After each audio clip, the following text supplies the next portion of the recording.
Welcome to Warhammer Warscroll Review. In this video, we're going to take a look at the Seraphon Warscroll, Saurus Oldblood. Warscroll Review. The Saurus Oldblood is the mainstay of the Seraphon army. The model has a 5-inch move, which is the standard for Saurus models. The model has 7 wounds, a 4-up save, and a shield that ignores Ren 1. All this makes the Oldblood somewhat durable as far as support characters go. This great general has the option between 4 weapons to go along with its constant Jaws and Shield weapon.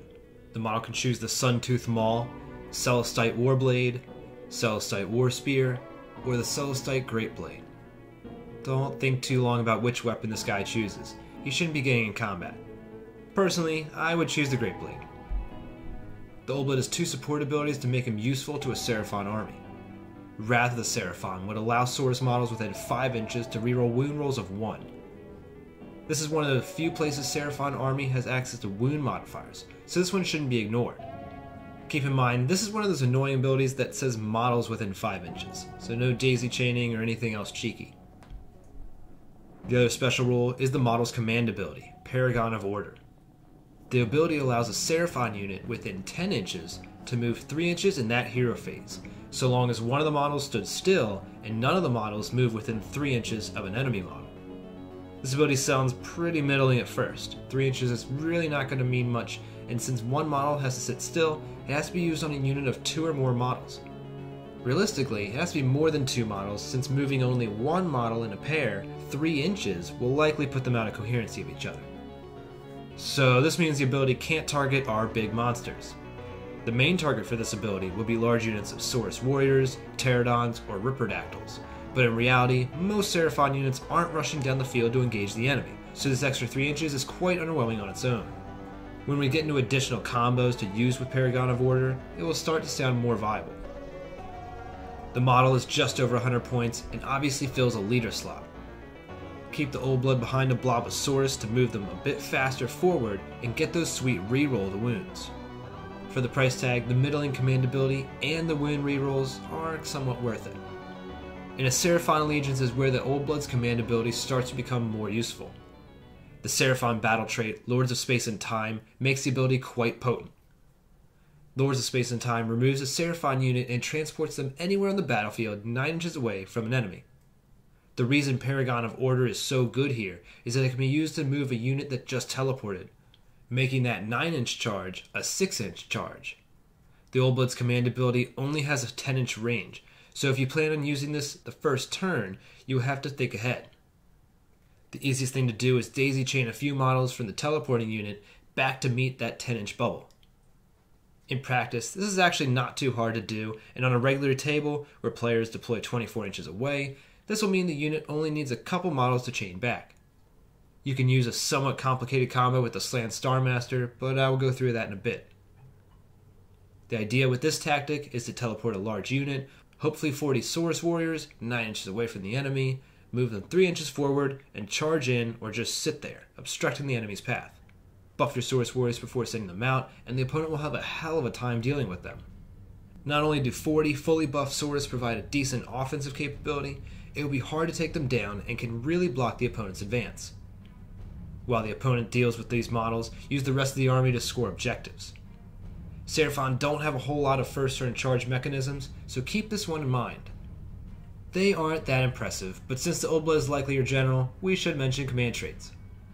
Normally I'd recommend thickly scaled hide to protect the Saurus general, but in this case, Mighty War Leader may be the better choice.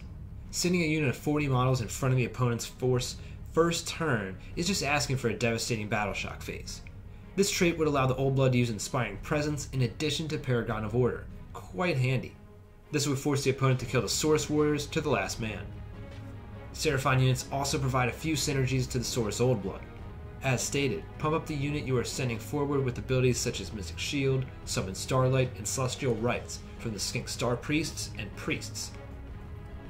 Additionally, since the unit is daisy chaining back 10 inches anyway, might as well throw down an Astrolith banner to reroll the units to hit rolls. The Slant Starmaster is part of quite a bit more shenanigans with this model.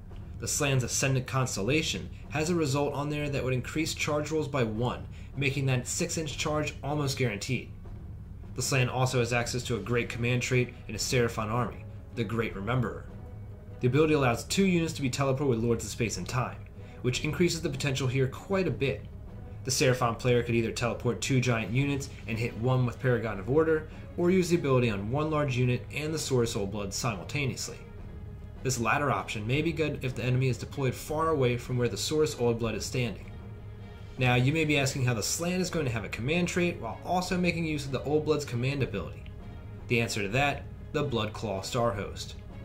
The battalion includes a Saurus Oldblood, 3 Saurus heroes, and 3 to 9 units of Saurus infantry or cavalry. Once you start adding up the points to this battalion and a Slann Star Master, you'll quickly find this strategy will dictate the majority of the army's composition. That's fine, because with the battalion's abilities you won't be missing out on much. First of all, the Saurus infantry and cavalry units gain an additional attack from their bite attacks. More importantly, all the heroes, including the Oldblood, can use their command ability, even if they aren't the general. The best combination here is the Oldblood and at least 2 Scar veterans, one on Carnosaur and one on Cold One. The combination of all 3 Saurus command abilities on the Saurus warriors means they are rerolling 1s to hit, and on 6s to hit they roll an additional attack, and they move up 3 inches with reroll charge rolls of 1. If the Slann happens to have the Hunter's Steed Ascendant Constellation up at the time, they would need to roll just a 5-inch charge with reroll 1s. These rules make the charge all but guaranteed. To be fair, this may be a bit cumbersome and relies quite heavily on 1 or 2 units of Saurus warriors. If you agree, maybe you would more like to stick those teleporting Saurus warriors in the Sunclaw Star Host. 3 full units of Saurus warriors who could teleport and charge quite easily could be effective, especially considering they would have 5 attacks each and 3 of the attacks are Ren 1.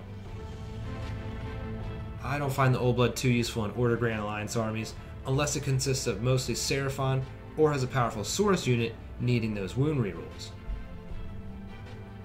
When facing the Saurus Oldblood, and if the enemy is using the strategy of first turn charging, you'll have to ensure your important models are protected by chaff models. Having 40 buff Saurus put right in your face first turn can be quite an obstacle. If you can, concentrate as much as possible at it to wipe it out in 1 turn. Otherwise, remember the mission and try to move around it. The Saurus Oldblood receives a 4 out of 5. The model's command ability and other ability are great, but somewhat situational. Seraphon did not have a whole lot of great command abilities, so this one stands out a bit more. What do you think of the Saurus Oldblood? Have you ever tried the Paragon of Order with Lords of Space and Time trick? Let me know your thoughts and suggestions in the comments below, and thanks for watching.